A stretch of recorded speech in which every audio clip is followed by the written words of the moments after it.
Good morning, everybody. Sorry for some technical delay.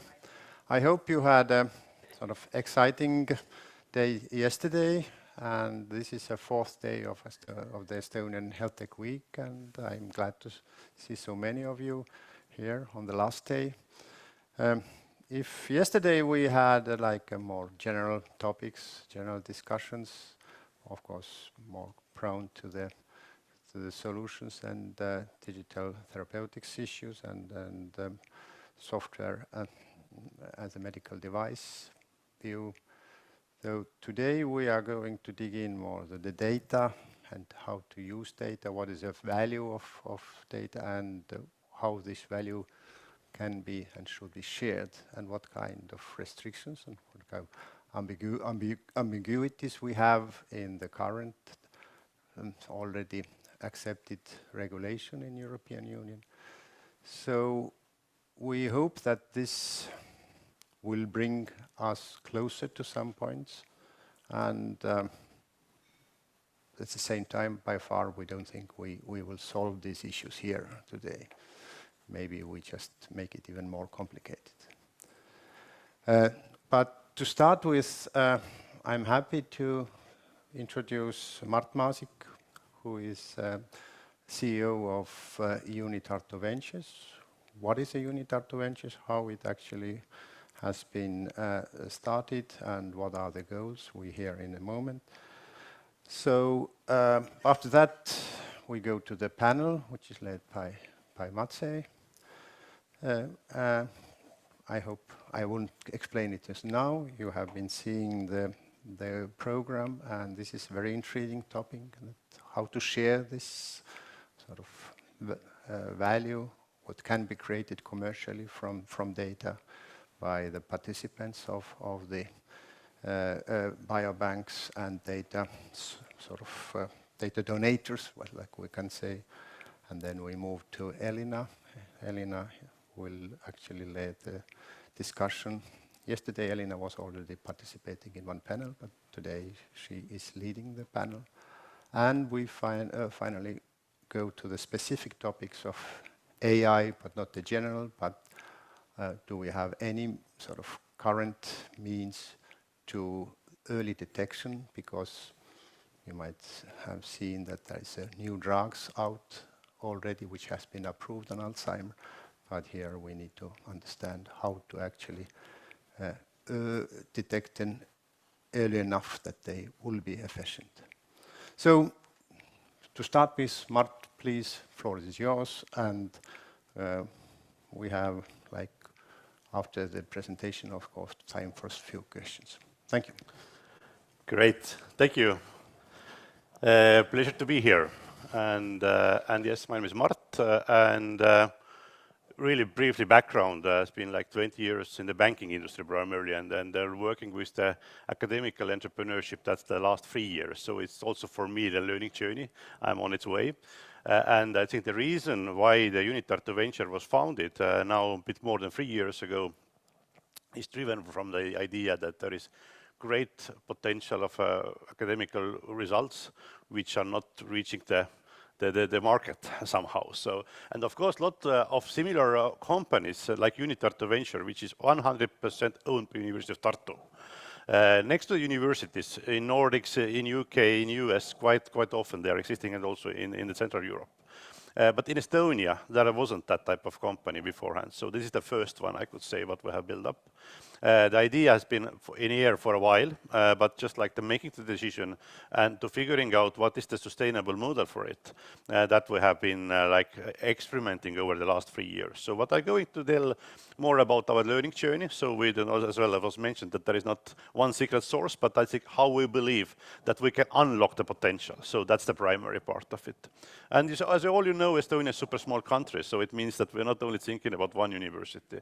Once we do it, especially as it's founded by University of Tartu, but we're thinking about at least the Estonian scale. So we can collaborate, we can share the learnings across the universities in Estonia at least. So that's the idea and the mindset what we have behind this initiative. So, and yes, I think sharing this story and then starting from really like the simplified plan of it, how we believe, how the picture works, and how actually we are unlocking this potential.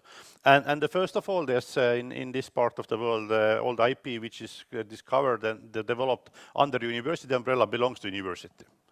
So, and that means that how we are transferring access to that IP is the key question.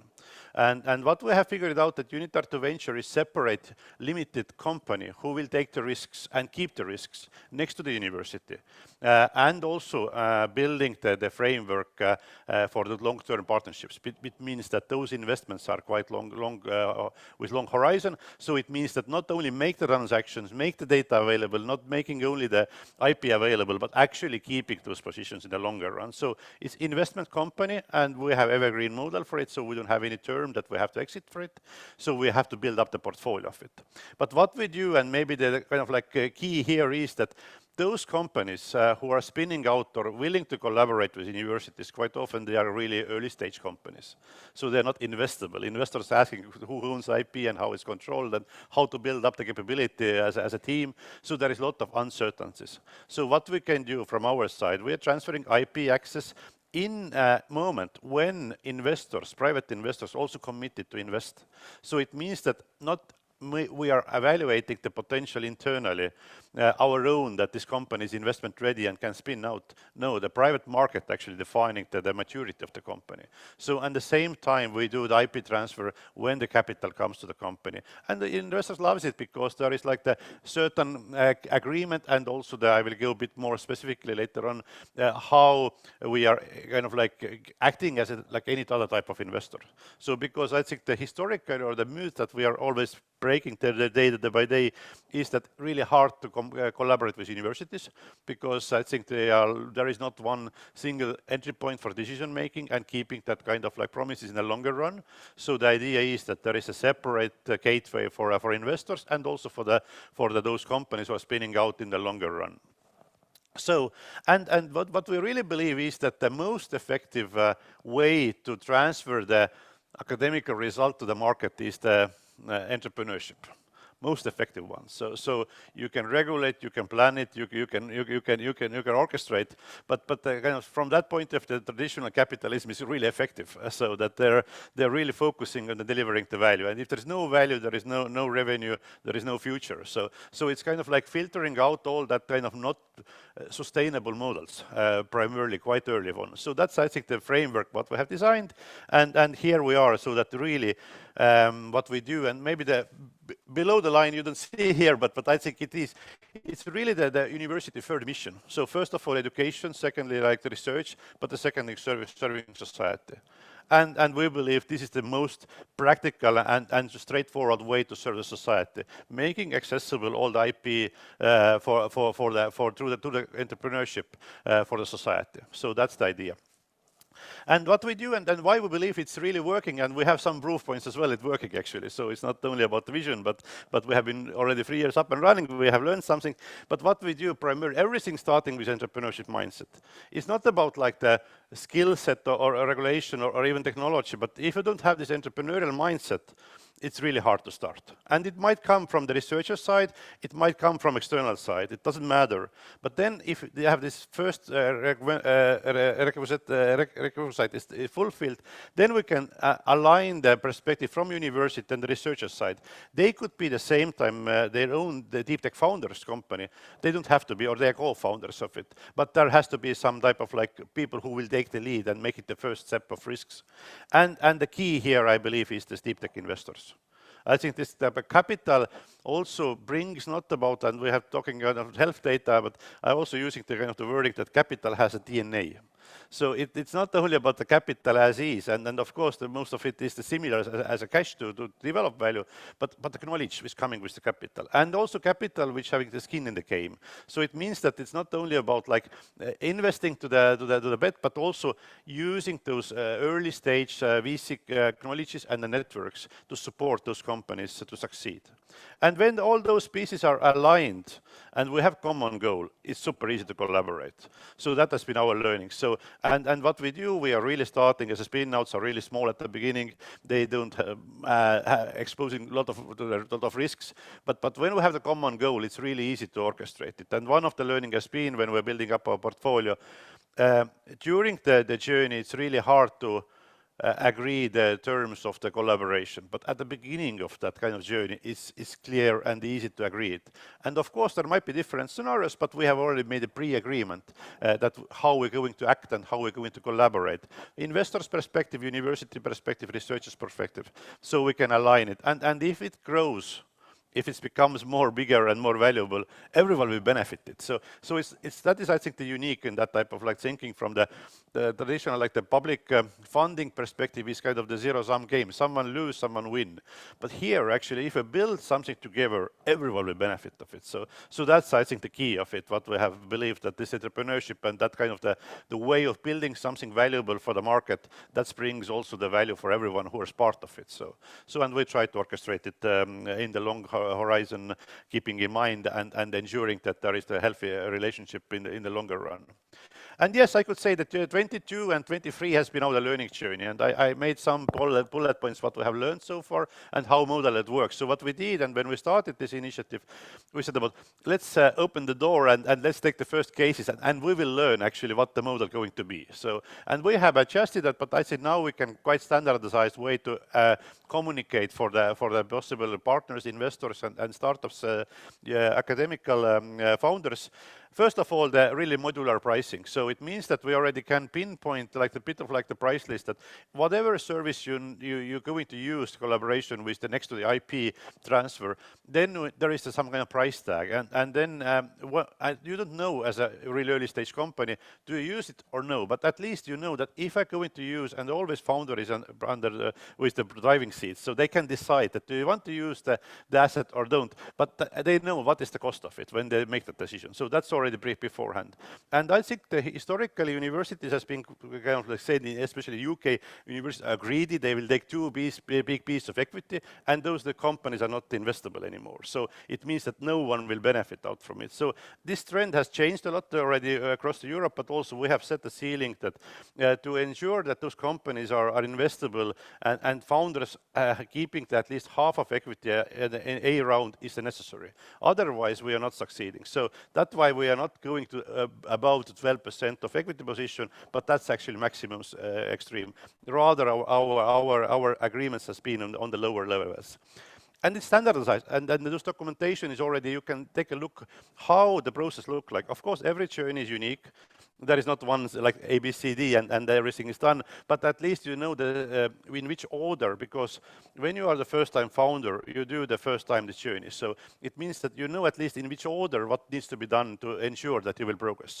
So we have also standardized documentation, and then you know that what is the playbook more or less, how to build the company up. And what we do from our side is helping the lead investors to find it, and we are kind of gathering those early stage companies together, matching with the early stage investors to do it.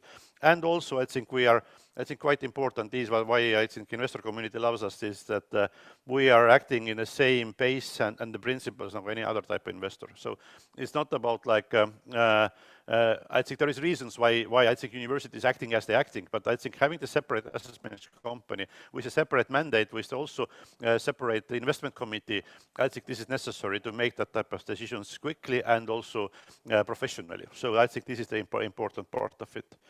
And then, yes, when we have a common goal, everyone benefited. So that's, I think, has been learning, and so far 5 companies in the portfolio, and maybe connecting to today's topic is the Estonian multiomics company, but we're going to zoom more into the detail, but we have like the 5 deals signed, 5 are in the pipeline. So and it's more or less what we see. It's approximately 2 years time when we're starting to see something's going to spin and actually the investment ready. And I think historically also has been like different assessment how much time takes to spinning out from university. And the worst case, what I heard was 5 years to make agreement with university and the spinning out. And the best case is half an hour. Cornell Tech in UK, in New York, they can deliver the IP transfer with a half an hour. So that's quite insane from one point of view. But what is the behind it?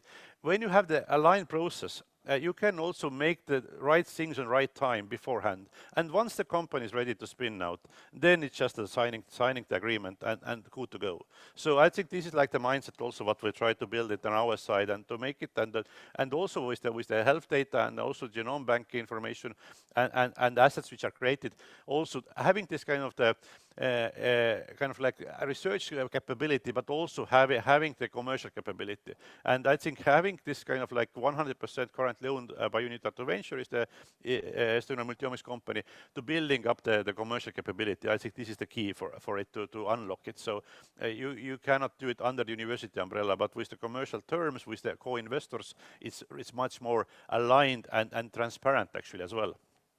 So yes, we're helping the founders with the multiple steps, helping them the mentoring, because I think the mindset is primarily in Estonia is absolutely there. We have the great tech scene, a lot of serial entrepreneurs giving back to the community, and I think the software as a service perspective, there is a lot of value created.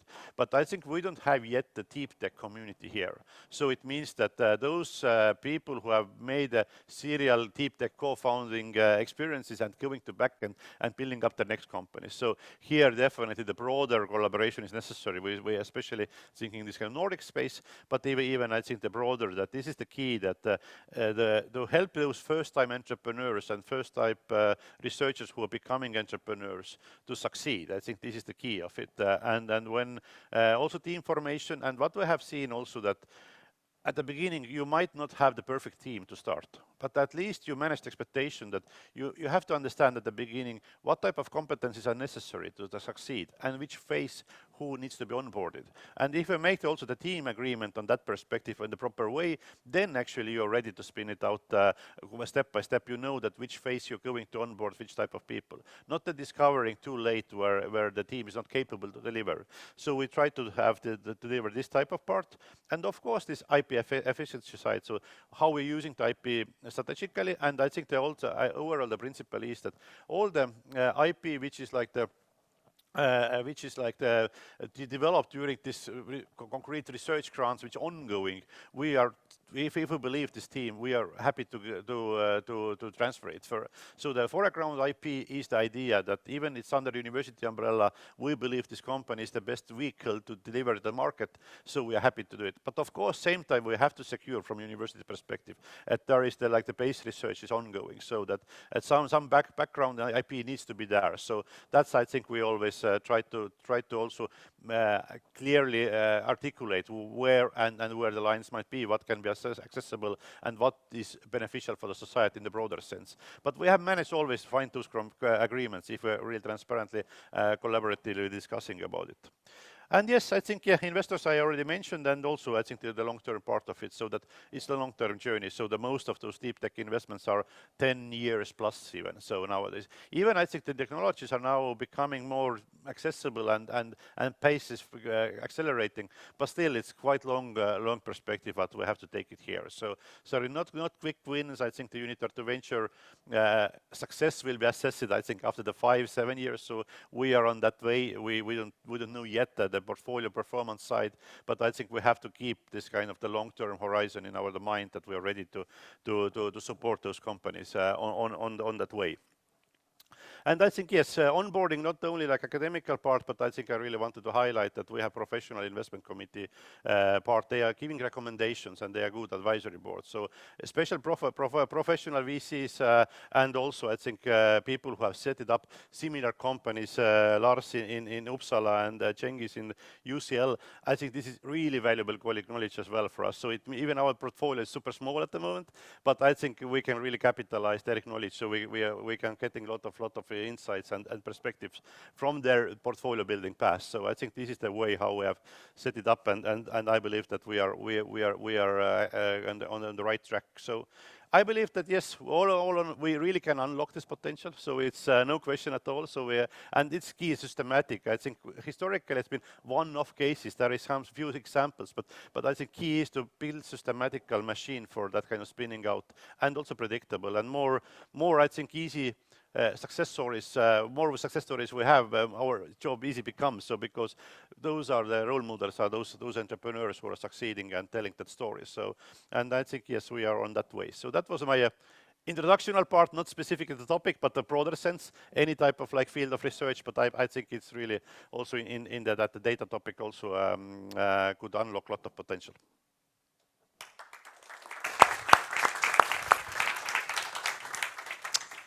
Couple of few questions. Yes, please, Vincent. Thank you very much for this great introduction. Thank you. So I think that the fact that you have this, let's say, have the discussion about the IP transfer at the same moment that you have the investor putting capital, it's a really great idea. And do you benefit from the due diligence that the investor do at that moment to check if the startup is a good one or not a very promising one? And do they share, the investors, do they share with you the result or the report of their due diligence? Yes, yes, exactly. That's the way he is. That there could be one kind of consortium, but we are collaborating with the lead investors primarily. And because I think we don't have internally this market knowledge, and those investors have that type of network. So they do it's kind of, we have like views, maybe some experiences, but exactly we are relying in my investment committee proposal input which coming from the due diligence from investor side. That's really the actual information. So of course also we have some filter for the investors as well, so that who are kind of qualifying. So they have to be in that field a professional as well. So, but yes, exactly, that's the way how we do it. Because most of the time they are better in the analysis the competitors than the university, because the university don't have the, let's say, the broad view on the different competitors to that potential startup that is. Exactly, and what we have seen also is that really closely collaborating with the VCs, I think there is quite often we are discovering some portfolio synergies. So there is the market, but there is also someone on that same similar trajectory, and those companies can complement each other. So that's another like the really great benefit, that we are blinded from only our perspective if we're not collaborating actively. So that's opening up the lot of new perspective as well. So M&A is the next part you will be joining. Use the microphone. So the next thing you will, let's say, try is to do M&A with the investors and some of the spin-offs of University of Tartu that will merge with other startups elsewhere? Or? I think what we do, we are trusting those lead investors primarily, and the small take equity position as we have. So I think we don't have that type of position even. And even I think sometimes our investor committee gives some hints about the team composition or some I think good advice based on their practice. And I think the key is also that we are not delivering this knowledge and insight directly to the team, because team actually have to work to deliver the value for the market. So what we do, we are trying primarily those insights will be transferred to the lead investor, because they keep this all together. They understanding that sometimes it's there is much more could be do, but capabilities also from the team size as limited. So you cannot serve too much things on the plate at the same time. So, and I think we are trusting the lead investors to keep that type of like control. So, and we try to be, we're not passive investor, I could say, but we try to save as much time we can startup team airtime from our side. So, and we are interacting as little as possible. One more question, and thank you, Mart, for the introduction. I have some simple questions. Is it still so that the intellectual property of researchers still belongs to the university? Yes. And you haven't reconsidered that? We haven't reconsidered. We have analyzed, and of course, the Sweden is super kind of unique case. And I really my own at the beginning naive plan was that I worked a bit in Sweden and also US. And, okay, let's take this model and apply in Estonia and everything up and running. No, you have to build your own model locally. But this, I think, it doesn't matter and who owns it. I think who will take action is the key, I believe. And that's also Swedish model is somehow improving. The similar that IP belongs to the researchers, but the same type of investment companies are really valuable in that value chain. So that because they have experience how to build up the businesses. So, and it's not only IP, but who who will take action, next action. And I think this is not, from that point of view, I think not the hurdle itself. I think, but of course, there is the debatable, which is the future-proof model. But currently, as it is, and I think we can orchestrate pretty well in under current framework. Okay. And who funds your company, and what was the turnaround of last year? Yeah, I think it's an investment company, so we try to be as slim as possible. We have 1.25 employees working for a company, so keeping it slim and working next to the university innovation and entrepreneurship center. So it's asset management company. We have to keep it as slim as possible, and it's long-term investment. So currently on the paper, yes, we are good from an evaluation side. The investments the valuations are grown up, but it's on the paper value, so it's not actual cash value yet. So we have to be patient on that side. And university has made that investment for the first capital investments into our equity capital. So it's, sorry, Wolfgang from Germany. So I'm here. Yeah. So it's really public money. I wanted to ask you, because you are yourself a startup, and the critical mass of University of Tartu is not so big. I know it because we represent a similar university in Germany. Yeah. So, and it's really public money which is invested there. And how did you convince the leadership to do it? Because in these times, wow, they're looking for money, and they don't like to give away their resources. Yeah. I think it's a definition of the public money under the university, because university also deliver the revenue itself. With different R&D projects and so on. And actually, this is also one of the way to convince it, what we have seen. There was one of the risks from university perspective quite often, that what if all the researchers building up the companies and spinning out, who will do the research? So that's quite often. But actually, in the society, 10% of people are entrepreneurial. So no worries. And even researchers are even less probably.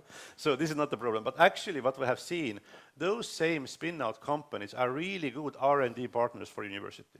So it means that when we are spinning out, they will continue to collaborate, they will bring new grants, they will bring new capital into the picture, and also there will be knowledge transfer ongoing. So it means that this loop is working pretty well, and in longer run there is the revenue coming as well. So, but I think, yes, I'm really happy, and my job has been easy, because the board of university and also the rectorate of university has been really supportive over the time. So it's just, we have to deliver. But I think, yeah, it's really the mindset issue, the same, but the coming back. So mindset has been really entrepreneurial. I like the model very much, because when you talk in Germany, we talk about Munich and Karlsruhe and all the big, and they say, well, they can afford it. And even their profit is maybe still on the horizon. But on the other hand, we realize that you need the setting in the region. You need to understand the region. You need to understand Tartu environment, ecosystem, and not Munich, because you cannot compare. And so I like the model very much, and so that was the background of my question. So we should promote it. So I think, Kristjan, you wanted to? No, just to be very clear. Just to take, please talk to me. Just to be very clear, UniTartu Venture doesn't invest into portfolio companies its own money. It only takes equity positions against IP. So if you compare it to Munich and Karlsruhe, I mean, I think this model is applicable to just any university that has laboratory kind of level business models emerging from its facilities. That's the beauty of it. Exactly. No capital in that sense. Now this is really the last one. Yeah, and I think just a question that's about the let's say the investing agreement that you have with the startup. Like, okay, you take, for example, 4% equity. Then you do the IP transfer, and if the company succeed and include that IP in the product, then they pay you like royalties or licensing fee. Or if they don't use it, for example, there is a like conditional equity. Then you say, okay, we don't take the 4%, we just have, let's say, 2%. Yeah. I think the market best practice is that not to ask both from both pockets. So once you ask equity, don't ask the royalties. Okay. So I think when we have kind of to stick to that plan currently, that we are asking for equity position, and we believe. And there is another beauty of it, because quite often the first technology is not which going to scale. So it means the same company, when we're equity position, then we are part of the company success, not the concrete IP itself.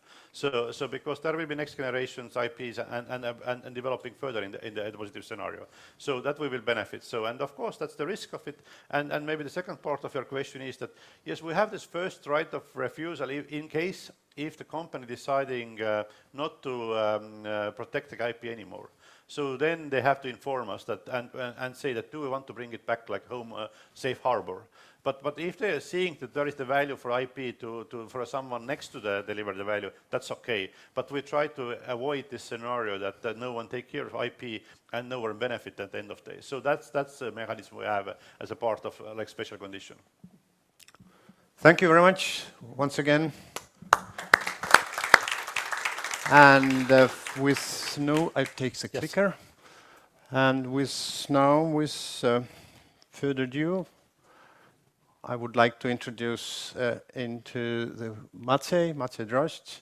Actually, the idea of this session comes from Maciej. We had a fireside chat format discussion at the Munich conference, Health.tech, just discussing Estonian case for the audience. And after that, Maciej came up that, hey, there's some topics which might be discussed, and now here we are. So I won't introduce other participants. Maciej can do it by himself, and you can read it here, and we have one already used half an hour from time, so please. We'll manage that. Thank you, Janos.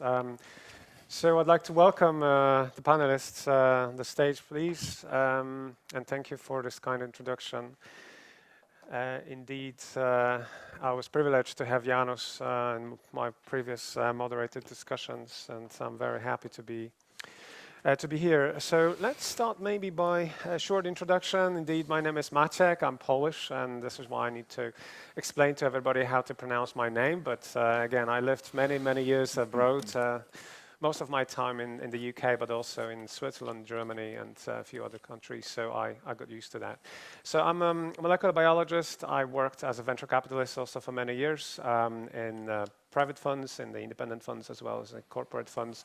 And I'm actually quite passionate about discussing big issues, and the data value is such a big issue, so I'm very happy that we can discuss that. So I'd like to give the floor to each of the panelists to introduce themselves. Again, you may know them better than I do, honestly, but please, Mart, you told us a little bit about Tartu Ventures, but if you can share maybe a little bit of your background as well. Yes, a bit of background is that, as mentioned, 20 years in the banking field, in the Baltics, in the Nordics, and business development, innovation management is my domain, I could say, as a profession.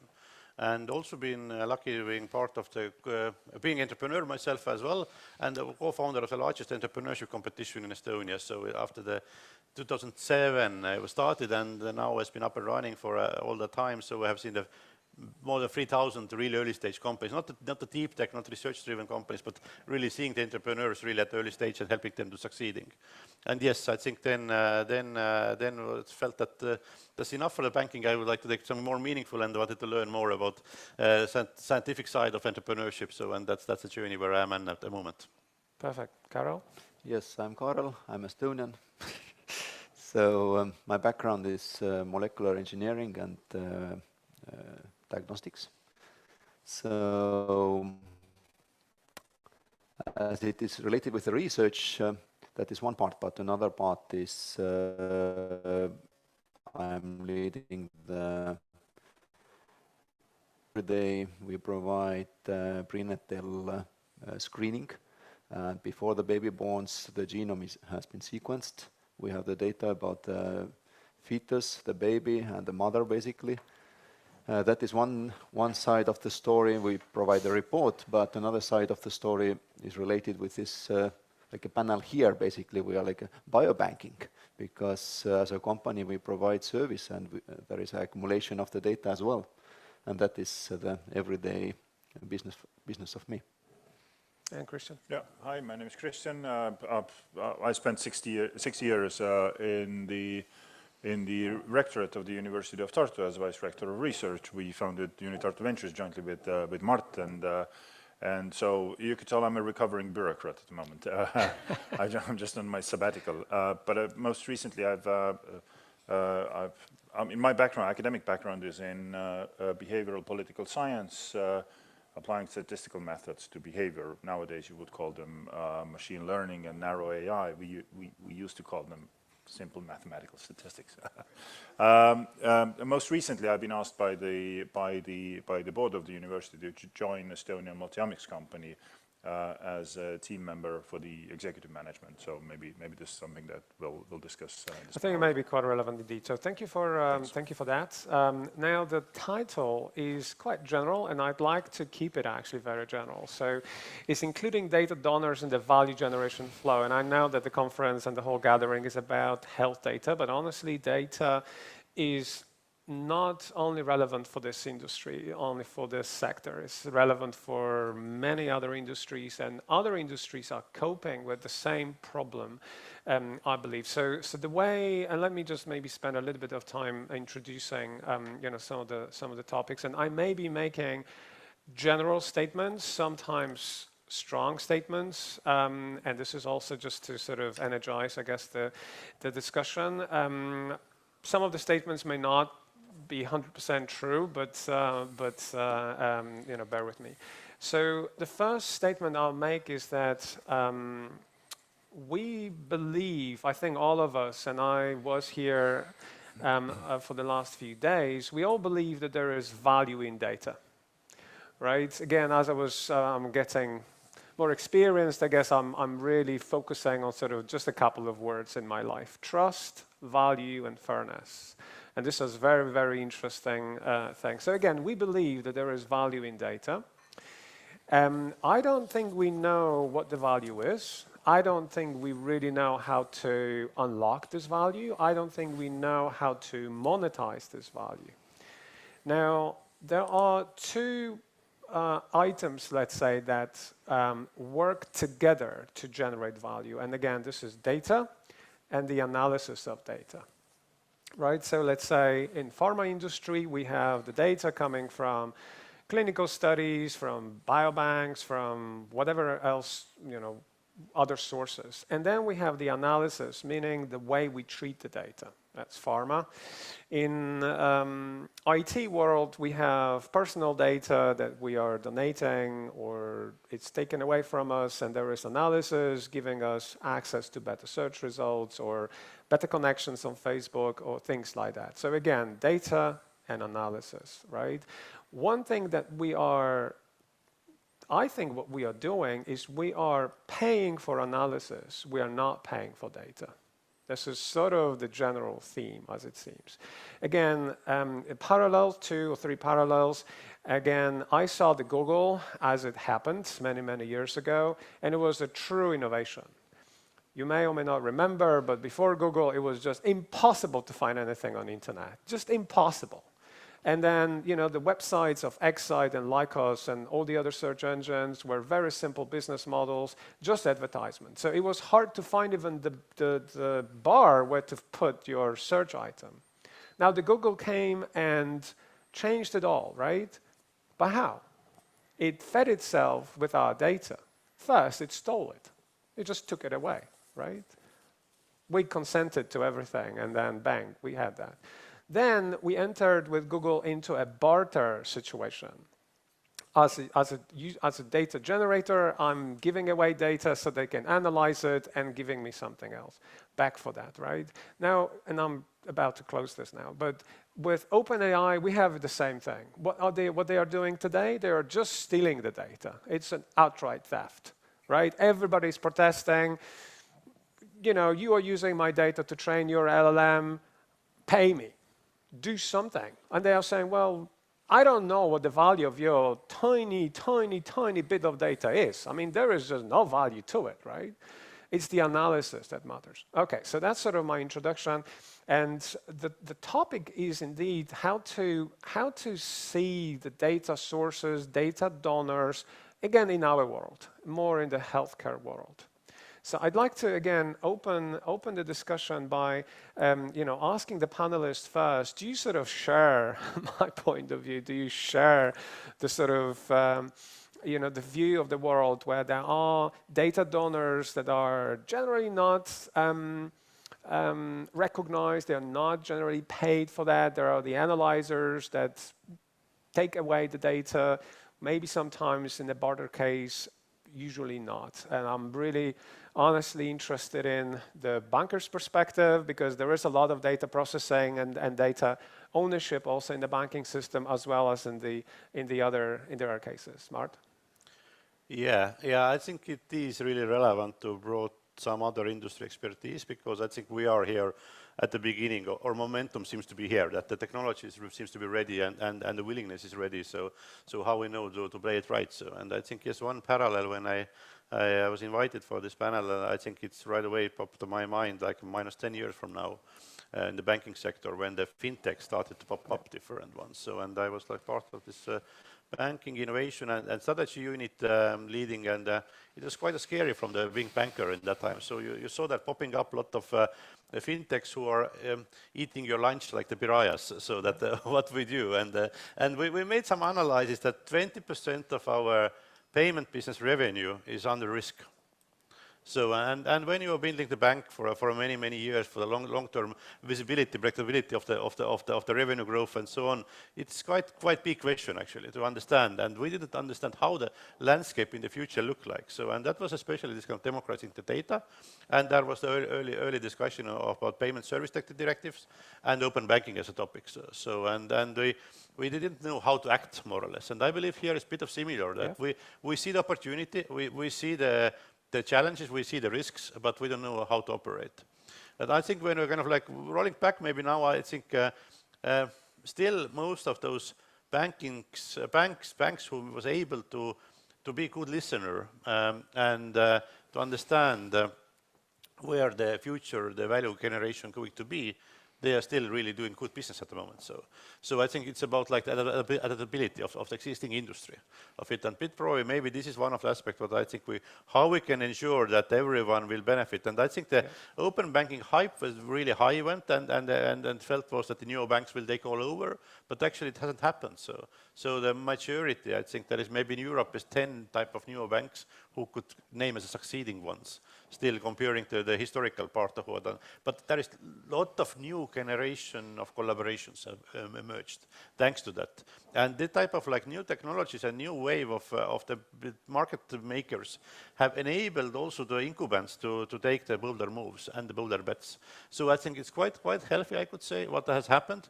And I think it has sorted out how we are meeting the kind of openness of the data transfer, open banking principles, and then also same time doing good business. And I think at the end of the day is the key what I have learned, especially in the consumer banking side, is about user experience. When the users see the value, they are happy to collaborate. Yes. And when you are not able to deliver the value, nothing happens. Yes. So probably this is, I think, what I have seen, that type of like another industry analog a bit. I very much agree. I'll comment later. Kaarel? Yeah, if you say that data has value and we all knocked, then I'm a bit skeptic. Yes, there could be like a value, but at the same time, it sounds like a sun outside. There is a sun, and plants are exploiting the sun for the photosynthesis. Rest of the organisms are consuming the product of photosynthesis, and some smart guys are producing energy directly with the panels. So generally, my attitude is that the data as it is, it's worthless. The good ideas are worth of something. So really, you have to combine like excellent ideas, fancy tools and combination of different tools, because if you have no ideas, no smart brains, then the data itself is worthless, I would say. It's just a cost because you have to pay for the server and cover other costs. So in that point of view, that is pointless.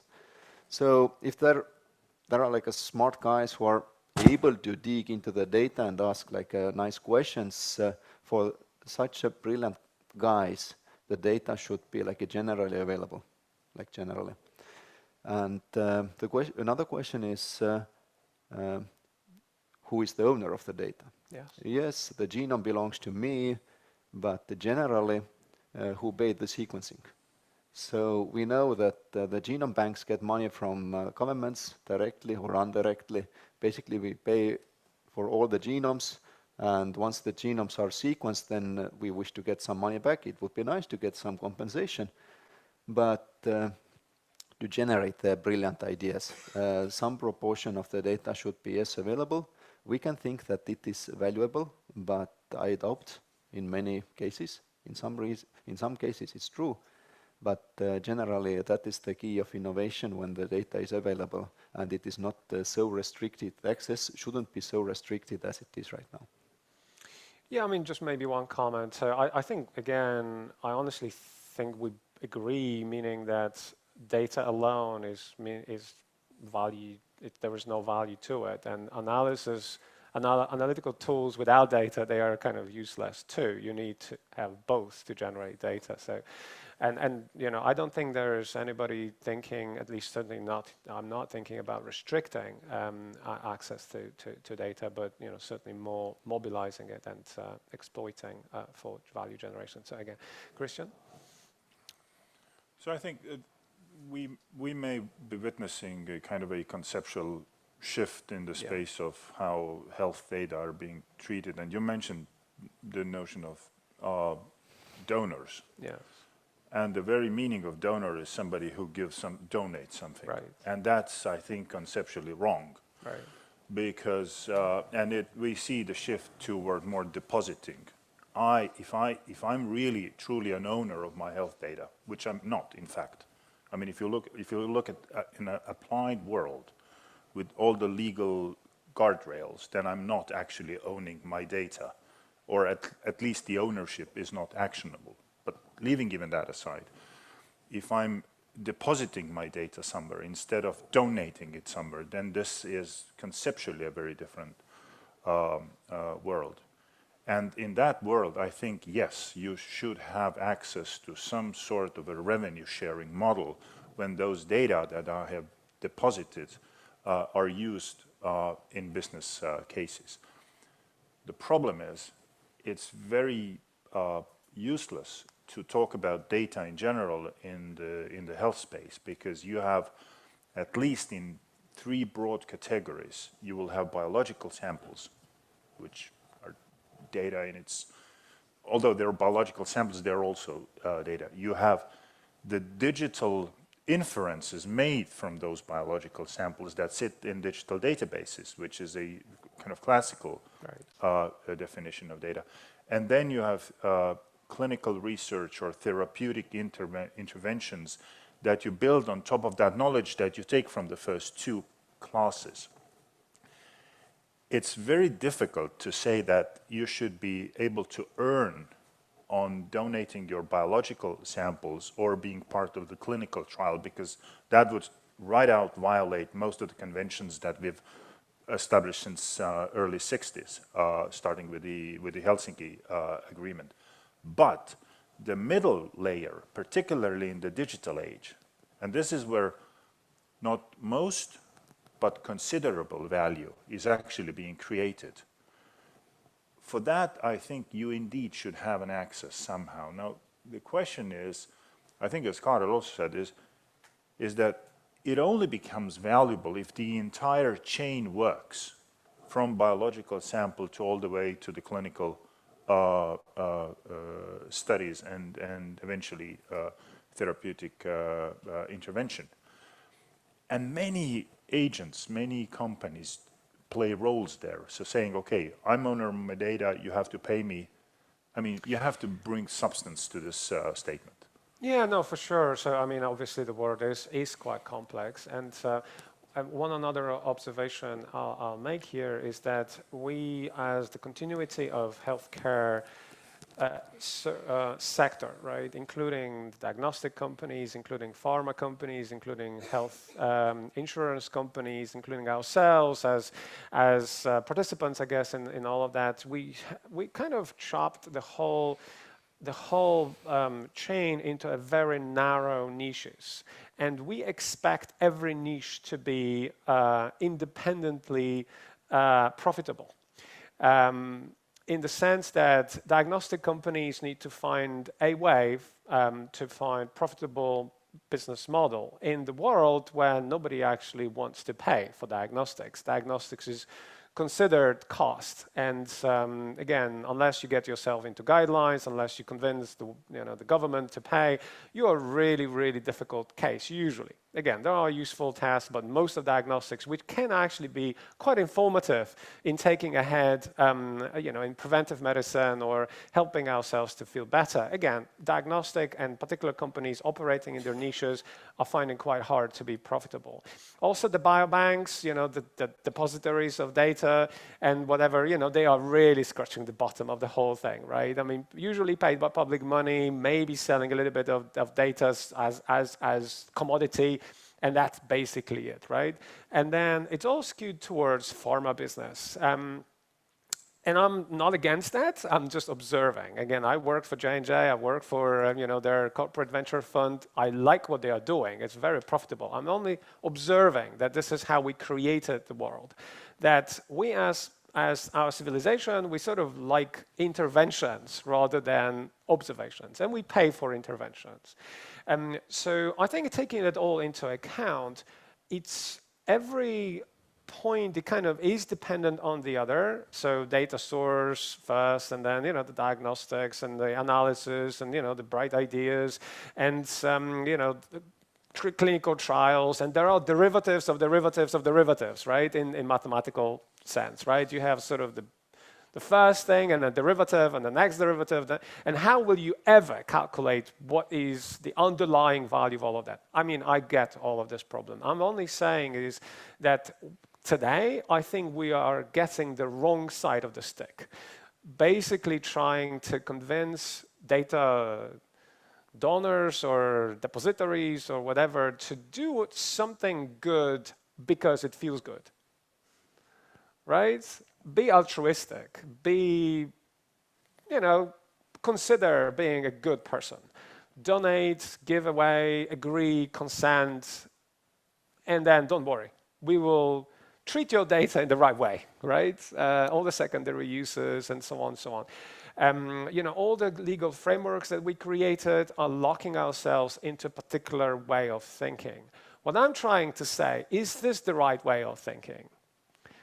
Is there value, underlying value in the data, original data, such that all the derivatives can actually help us to bring it back to the originators, let's say. So again, I know it's a little bit of we are not trying to solve it. I'm only honestly trying to discuss it today. And again, I'm quite interested in your views, whether there is at all a possibility to use other, again, sectors, banking, IT, even social media, things like that, where data is feeding the value chain. At the same time, sort of the analytical part is getting the lion's share, if not 100% of the value that is generated, right? Facebook is not paying for any of the data that it's using. OpenAI is not paying for any of the data that it's using. Google is kind of, again, as I said, bartering some data, right? So again, what do you think? And again, I know this is an active audience. I'm also happy to hear your views and comments there. So we have one comment already. Before, sorry, just one comment from the audience, and then we can go.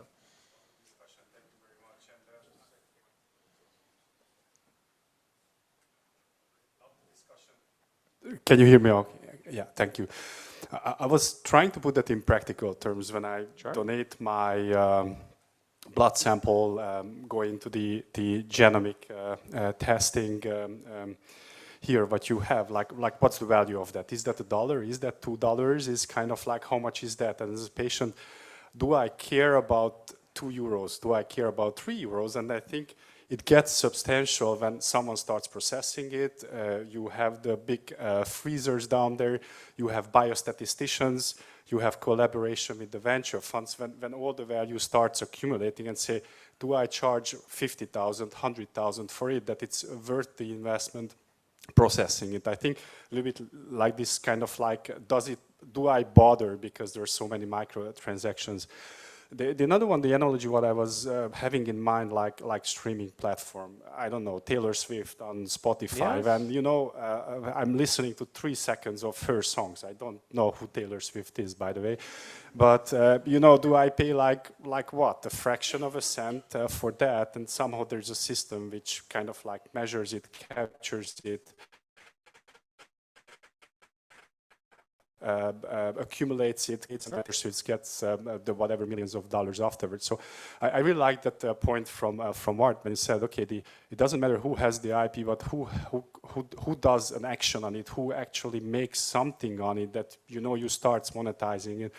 I know I didn't add so much to it, but it's rather kind of like, can we capture this value? Yes. Does it make sense to process it and then, kind of like do this entire... I think this is really, really interesting, and honestly, this is something I wanted to go into a bit later on. But again, I'm quite curious about your views, as to again, should we be sort of thinking beyond the current models, learning from other industries? Is there anything that we can actually learn from? Even the Spotify, right? In Spotify, we are also bartering something. There is a barter, with the ad-supported Spotify. You're kind of giving away something, you're getting something, right? There's an agreement, there's a transaction. It's not a free thing. But here, most of the time, we are asked to deposit, I like that, deposit something for free, because we know, my goodness, there's so much cost. The biobanks, you need to pay for liquid nitrogen, all the people and so on. My God, I mean, who am I? There's nothing in me, right? Is this really true? So again, happy to hear your views.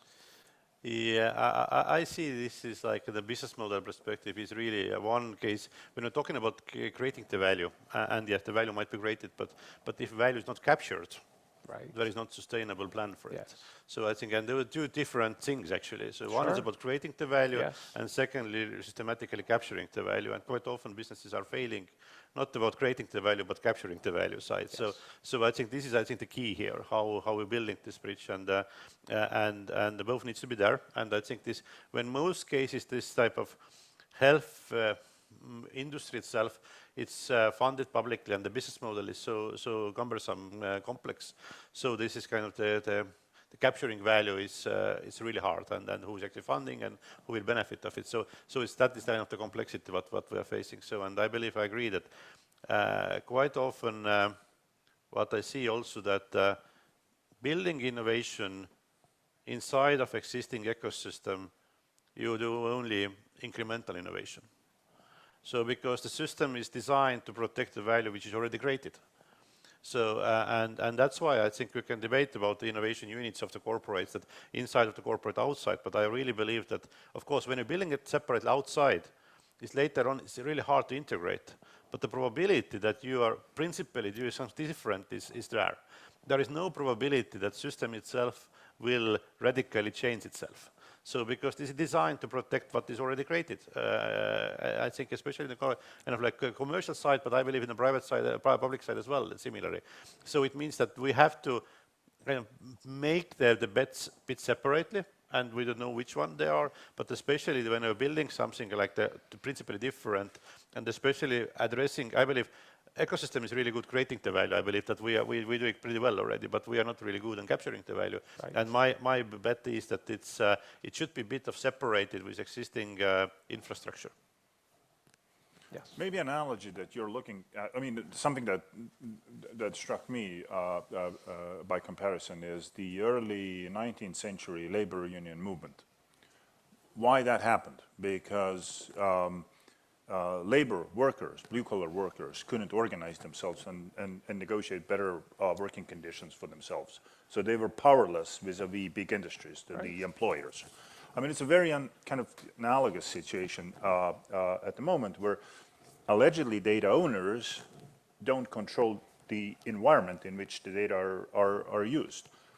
The problem with that, why this analogy doesn't work, is that it leans itself towards socialism, which many believe this has to be the case with data as well. I mean, it's complete. If you look at the legal framework adopted by the European Union, then this lends itself to complete openness. Right.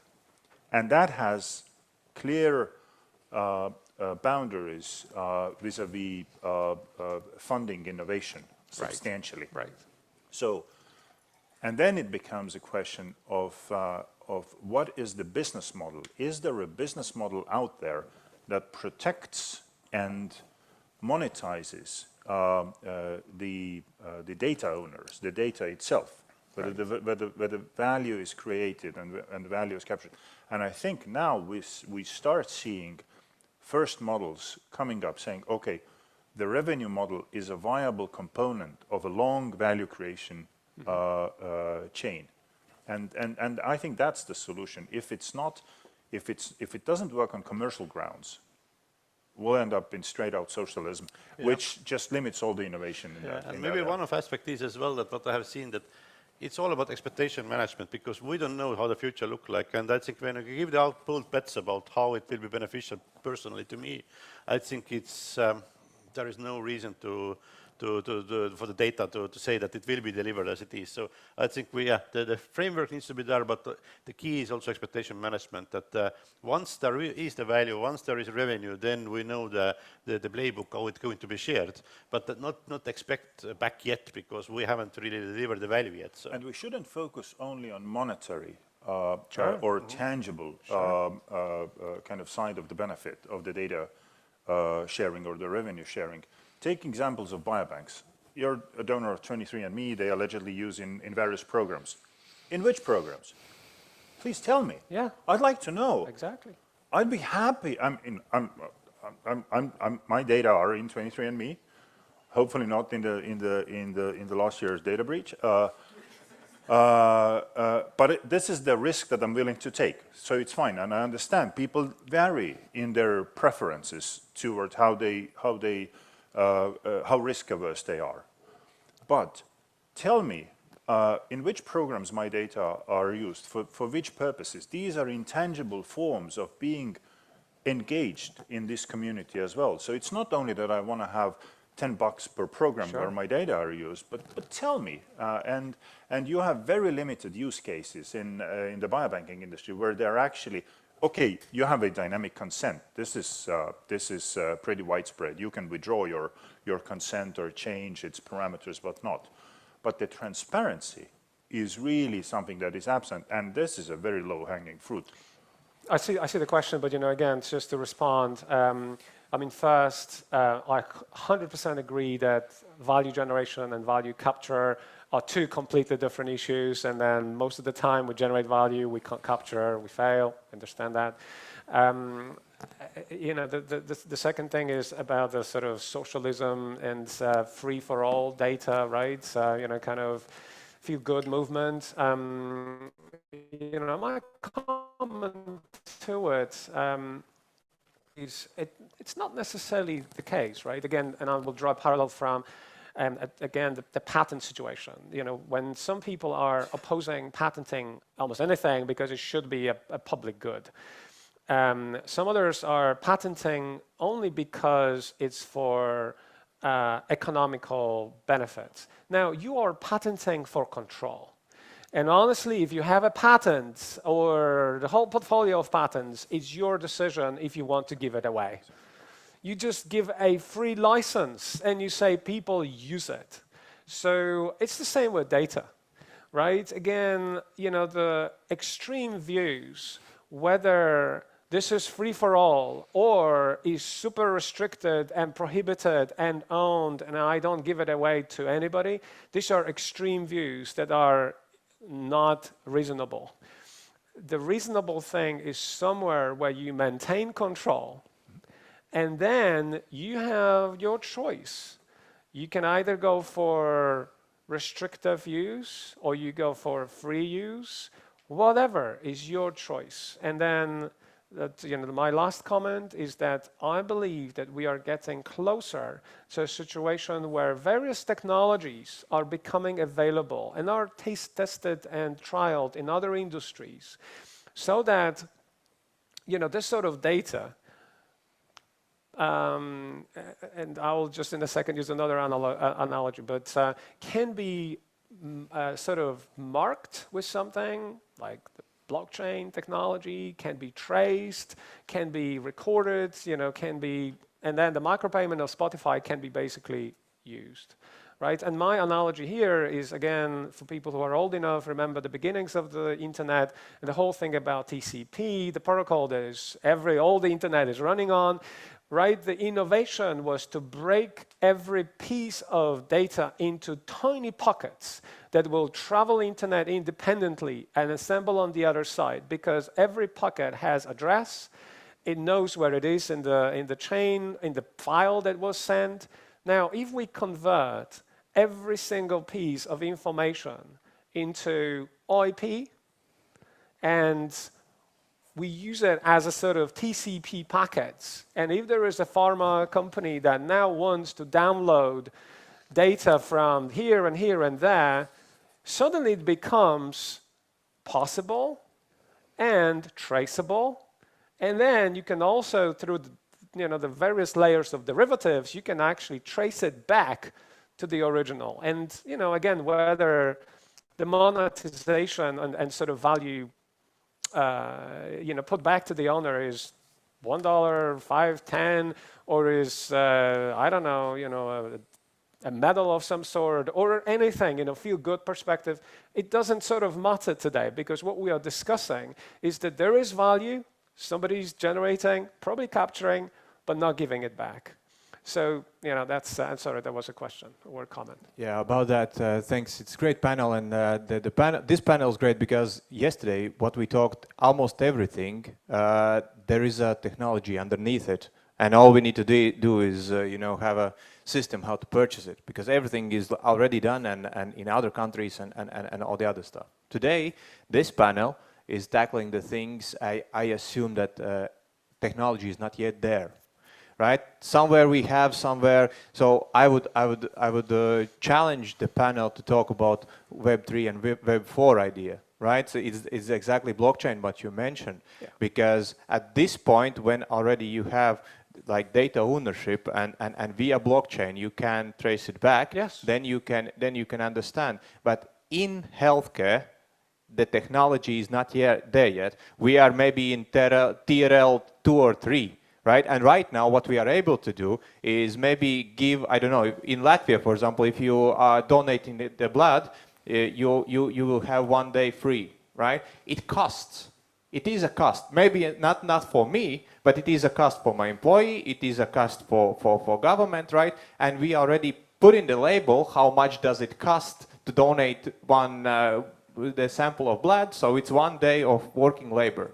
Right? So the same thing for other countries I would suggest we do with other data, right? But then let them know, okay, we cannot pay you monetary at this point because we are in TRL 2, but when we will be in TRL 4 or 5, when we will understand how the system is working, exactly what you are talking about now, then we will be able to pay you as with the Taylor Swift, right? But then Spotify example, we have to switch it around because there are many millions of users giving tiny stuff for Taylor, but then there is 1 or 2 big users, let's say it's, I don't know, pharma companies who needs to deliver the money to many other users. So, and there the data, the value of the one data is diminishing. Yeah, no, again, on the technologies, I'm not even sure this is level 2. I think this is, if you think about the regulatory and so on, I think we are -10 because everything in this world tells us that this is impossible. Because of all the agreements we made in the 60s and 80s and 2000s and so on, all of this, all the discussions we had over the last 2 days or so on, tells us that whatever we are discussing here is kind of impossible because because it's healthcare, because it's data, it's protection, and so on, so on. So I think it's -10, not 2. But I very much like your the sort of switching on and Spotify may not be exactly the best. I like again the Google thing a little bit better because there is there's a sort of army of data providers and users, and there's a center that monetizes this data, right? So I would like to come back a little bit to the banking analogy. It's kind of like, why do we go to the bank and put our money into the bank? Because the bank is supposed to protect it. So that's number one. For us, it's precious, so the bank protects it. And then I can decide that I just keep it there, or I invest it into any funds, or maybe I just give it to the bank for a month or 2 months, or maybe I put it in Chinese tech companies. So it's depending on my risk profile, how I would like to monetize, or say I would like to get into renewables or blue chips, whatever is that. And the bank is the one which afterwards kind of like makes sure that invest in safe companies, you have proficient returns, and then I get an interest rate for that. And maybe this is coming back that on the end, our data is our digital twin. Is my face going to be captured in a digital twin which is owned by a bank? Right now, it's not a bank, it's a company. It's maybe it's Apple, or maybe it's another provider, but do we have someone who consolidates, protects it, has the technology, and say, take my face, take my biological samples, but don't take my voice, for example. So whatever you deposit in there, that's the money element, and the bank is the one who is kind of like monetizing that, giving it to companies, giving it to any kind of like institutions. I don't know, far-fetched, but... Yeah, just to reply. Again, I very much like the idea, and that sort of was the beginning of my thinking about it, to think about data as assets. And then banks, when I put my money into the bank, I don't only want them to protect the money, I want interest. And I go for higher interest, right? And I want both. I want protection and interest. So it's the same thing that if we think about our data as assets, and we have people who know what to do with these assets. When I trust my money with the bank, I honestly think they know what they are doing, right? I mean, they will not just give it away. They will invest it in some way, protect it, and give it back to me with interest. Sorry, Kaarel, you had...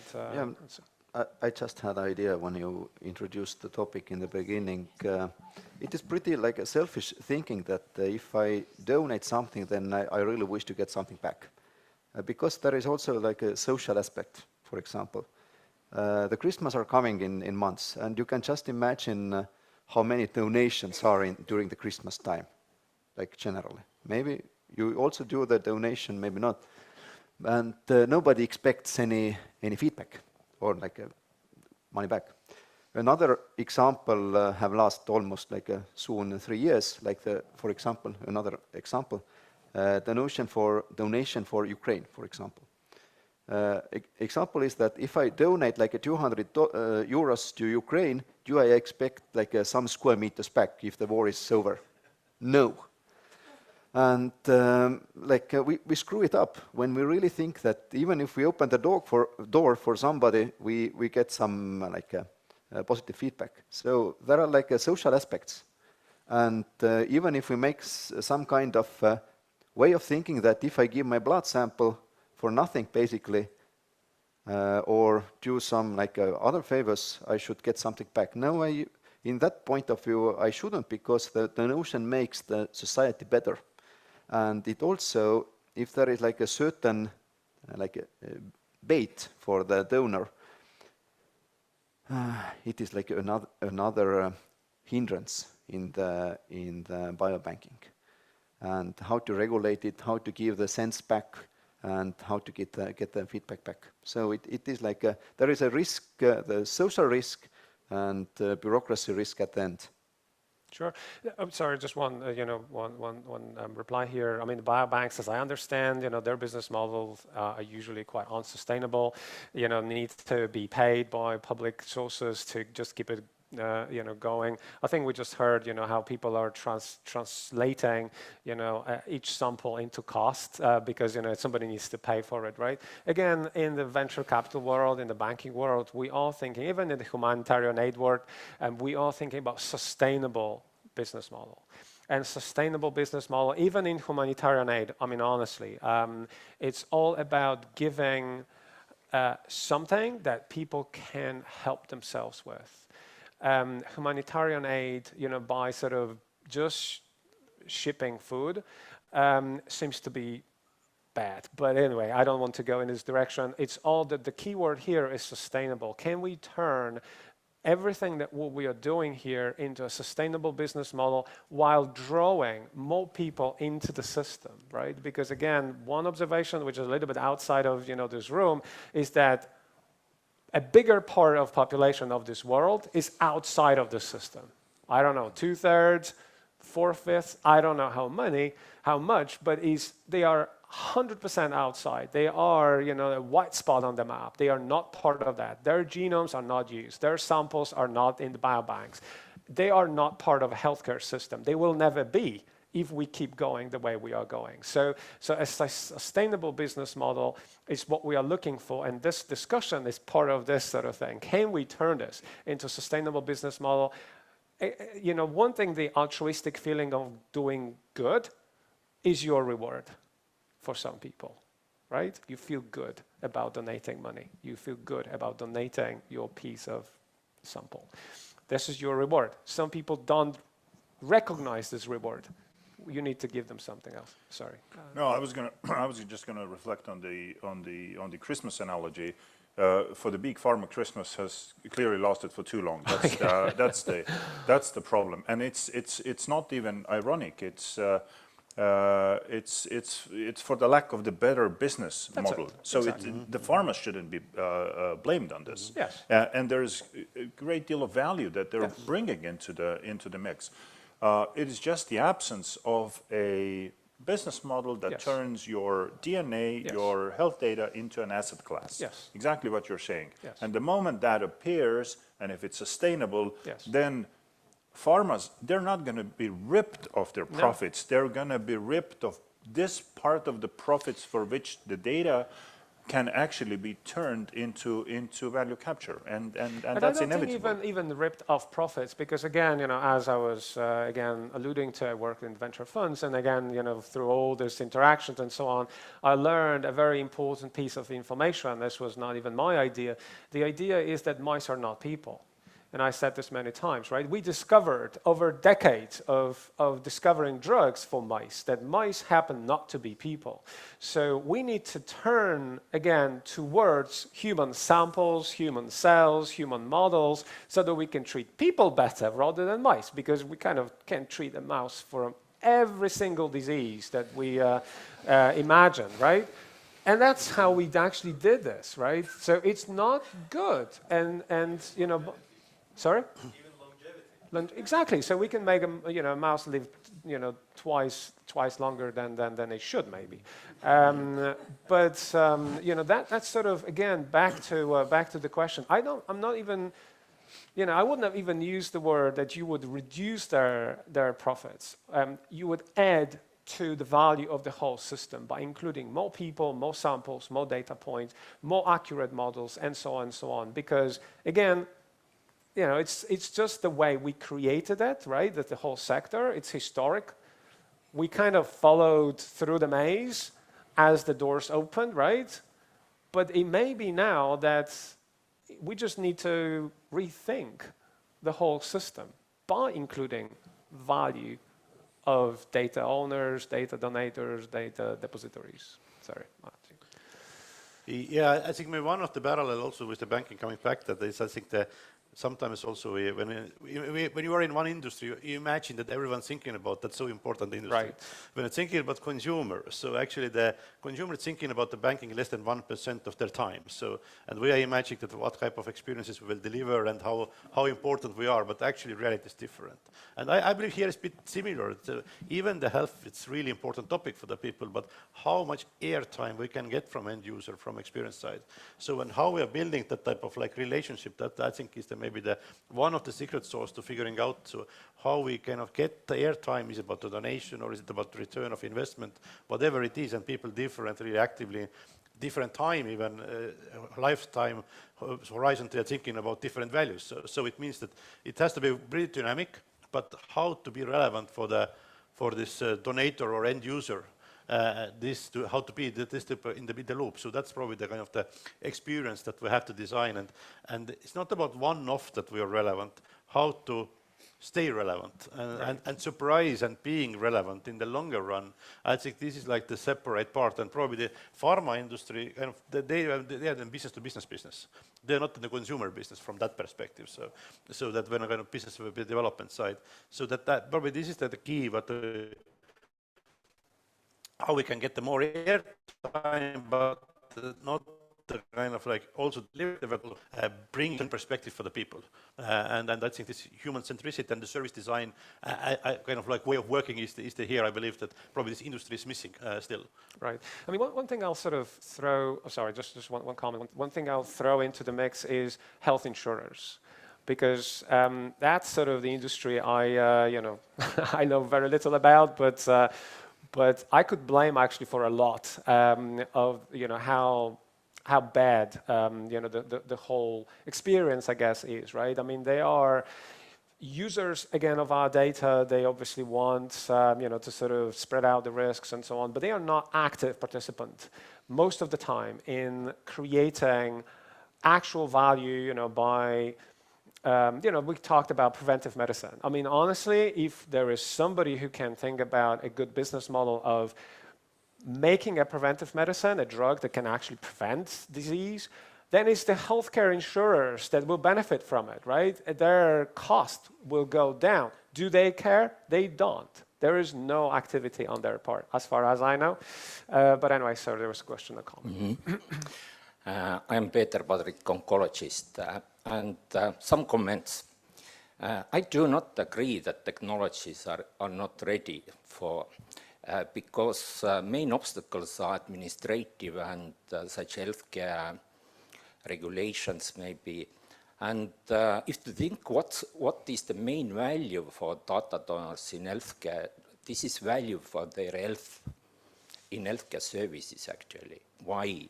For example, they participate in clinical trials, they want in clinical trials benefit for their health and they share their data with pharma companies. Now, actually, we have already very clear visions how this could be done, for example, in Estonia. We have Estonian biobank, which is currently scientific biobank. And the big problem has been that this data, what is donated there, this is not usable in healthcare. And now the vision is very clear. We need data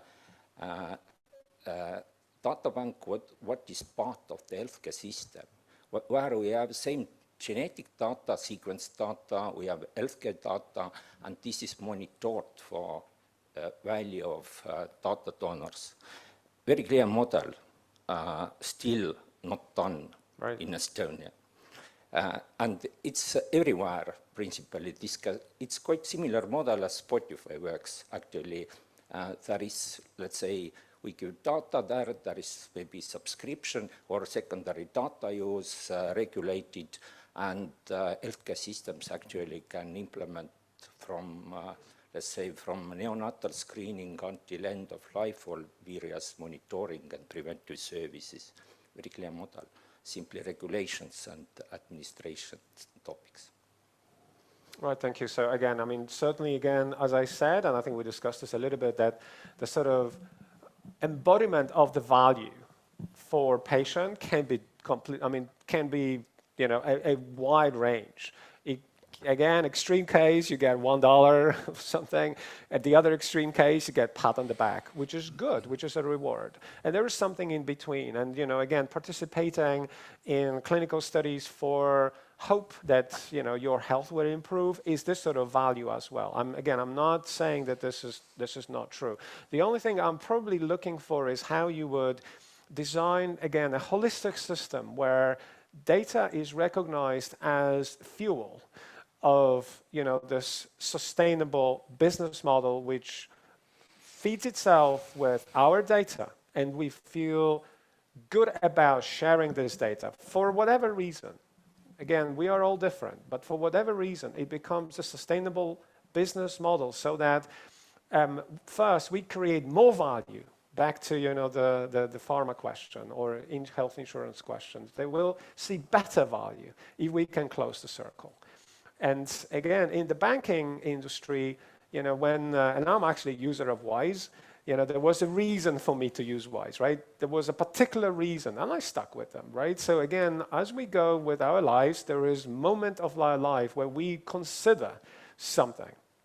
There is this something in us that will make us to do something. Like I switched to WISE because of the exchange rates, and it was easier, and so on and so on. So I'm still a user of a bank, right? But I have a WISE account as well. So maybe again, in our healthcare industry, there is this WISE kind of moment where this data becomes available, it becomes relevant, right? And somebody can actually make use of it. So again, I heard a story. I have not read anything about it, but Amazon was trialing a holistic health insurers scheme for their employees, and there are lots of them, right? The employees of Amazon. So by donating data, by agreeing to be part of the sort of Amazon health provider, you are owned by Amazon, but you get probably benefit from that too, right? Lowered premiums, better healthcare, something like that. Again, kind of a Google business model for Amazon employees with their health data. I don't know if you have any comments to that, but that's sort of, again, the sustainability of closing the circle. It's sort of, you know, my point here. Sorry, the question, no comment. She's waiting for a long time. Oh, I'm sorry. I just keep talking. No worries. First of all, I think for different people, but that we already discussed before I had the chance to say, the value of data will be very different. So you have these people that are getting paid maybe even thousands of euros depending on the clinical study. Then you have people who have a certain thickness that are just willing to participate in every single study just for the hope of even further generations to have something. And then you have, like you said, you and I, who are considering like, okay, do I do the 23andMe, or what do I want to do with my data? Do I want to monetize on it? And I think in the beginning of blockchain, there were already some companies that gave young people the possibility on cryptocurrency to, you know, monetize on whatever data you want to give away. But I think the question remains, and what you also discussed in the very last way of when do you decide to do what. I think it's also it will be very personal. Like, do I actually want to monetize on data? So I think, you know, we are discussing something of as it would be a necessity, but on the other hand, we do have donation, we do have people, so it will be very different. Thank you. Hi. My background is in geography. I spent a lot of time analyzing data for creating maps. And one of the issues here is that one data is useless. It's like one person means nothing. And if we are thinking maps, and I'm thinking maps for a long time, it's like, for example, my brown eyes, you put it in a map. It's like, that's useless. And what has value is the entity or the company that collects all the data, and then we have these maps of the world of the eye colors, and that's relevant, I don't know for who, but it's important for me, but it's like until we collect all the data, it doesn't get important in society.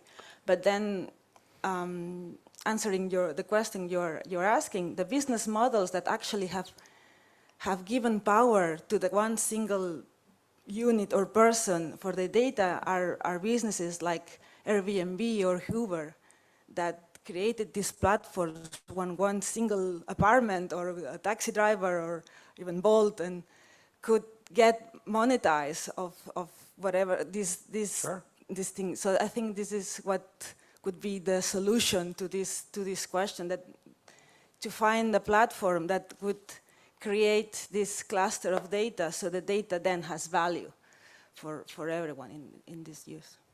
Yeah, I mean, you know, 2 comments here. I mean, obviously value is different. We don't know how to find the value of this value, right? No way, how to price it. And then, you know, the sharing industry, the sharing sort of economy, I think that's, you know, a good example. The time is up, and I will ask, you know, the panelists just maybe for closing remarks, if there is anything that, you know, you want to say at the end.